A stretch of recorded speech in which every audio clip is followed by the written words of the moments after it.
शरणं हरे शरणं हरे शरणं हरे शरणं।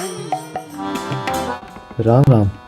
साप्ताहिक सत्संग के लिए हमारे चैनल को जरूर सब्सक्राइब करें।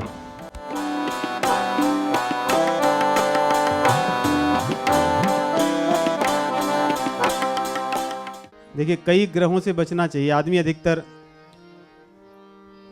अपना दिखाते घूमता है कि मेरे पास कौन सा ग्रह चढ़ा है।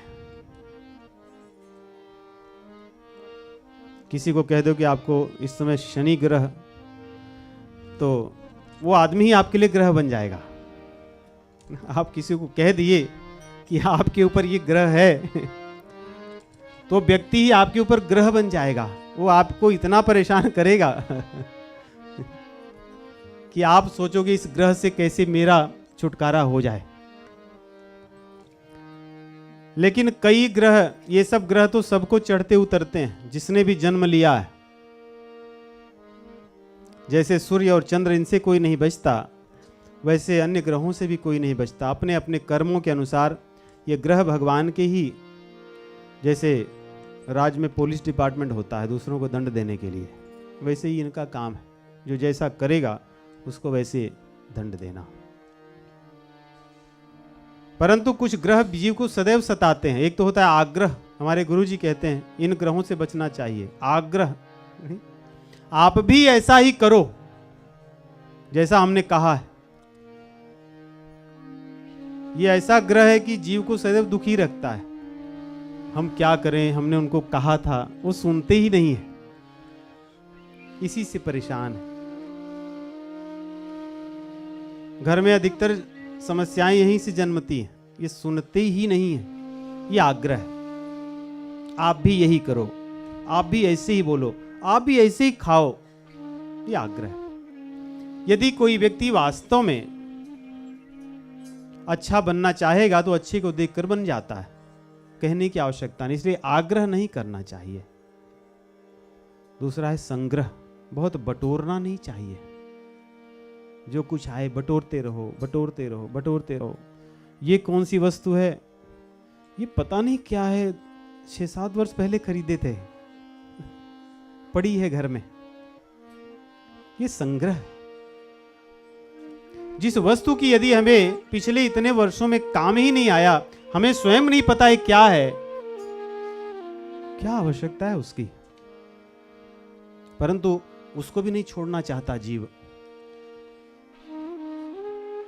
घर में पुराने कपड़े हों फिर भी नए आते ही रहते हैं। नहीं, कई बार ऐसा हो कि पुराने जाएं नए आए, तो ये भी ठीक है, चलो ठीक है। जाते नहीं, केवल आते हैं। ये संग्रह का भाव है। ये संग्रह का बाह्य रूप है। और उसका आंतरिक स्वरूप क्या है कि मेरे पास अधिक से अधिक चीजें आती रहें। उसका प्रयोग क्या हमें नहीं पता।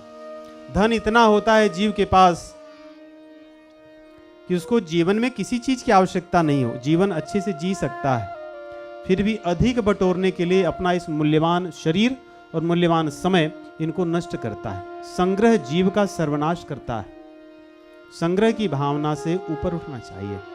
आग्रह, संग्रह, परिग्रह। परिग्रह बड़ी भयंकर है। उनके पास है, मैंने देखा है, इसलिए मुझे चाहिए। नहीं, हमें कोई आवश्यकता नहीं, उनके पास है, हमने देखा था इसलिए हमें चाहिए। इसके पहले हमारे मन में कभी कुछ विचार नहीं आए, परंतु जैसे हमने देख लिया हमें भी चाहिए। यह परिग्रह है। इस भाव को छोड़ देना चाहिए। इससे ही हम दुखी हैं। और चौथा जो सबसे भयंकर है, नरक में ले जाने वाला विग्रह है। कभी दो लोगों के बीच में भेद ना पैदा करें। जितना हो सके दो लोगों को मिलाने का प्रयास करें। दो लोगों को मिलाने के लिए कभी कभी कुछ बहुत सत्य बात न बोलनी पड़े, फिर भी बोल करके दो लोगों को मिला देना अच्छी बात है। दो लोगों में विवाद हुआ हो, आप एक व्यक्ति से कहिए कि नहीं वो तो आपकी बड़ी प्रशंसा करते हैं, दूसरे से भी वही कहिए कि मैं उस दिन मिला था, वो तो कितनी अच्छी बात है, मुझे भी आश्चर्य हुआ। दोनों के बीच का जो वैमनस्य नष्ट हो जाएगा, मिल जाएंगे एक दूसरे से। तो जोड़ देना अच्छी बात है, न तो विग्रह कर देना, अलग करना। ये 4 ग्रह जीव को नरक में ले जाने वाले होते हैं।